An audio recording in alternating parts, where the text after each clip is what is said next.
masu soyayya, ga yadda zaka ce soyayyarki ta mamaye zuciyana, ko kuma zaki ce soyayyarka ta mamaye zuciyana.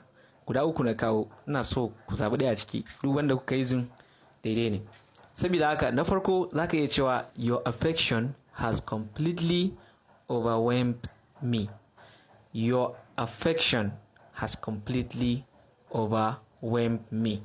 Affection anan yana nufin soyayya, kamar ka ce soyayyarka ko kuma soyayyarki ya mamaye.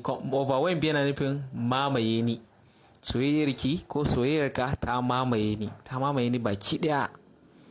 Zaka iya cewa your love has enriched my soul. Wato soyayyarka ya wadatar da raina. Kun gane ko? Enrich yana nufin kamar wadata. So soyayyarki ko kuma soyayyarka ya wadatar da raina. Soul ana yana nufin rai. So your love has enriched my soul. Sannan kuma zaka iya cewa your love has deeply touched me. Wannan is the simplest ma, easy to say. Your love has deeply touched me. Wato soyayyarka ko kuma soyayyarki ya shiga can, ya taba ni can ciki. That's mean kana jin soyayyar mutum kenan, ko kuma kina jin soyayyar mutumin, ko kuma kana jin soyayyen yarinyan kenan. Saboda haka sai ku hima da comment section wanne yafi muku a cikin wayannan guda uku.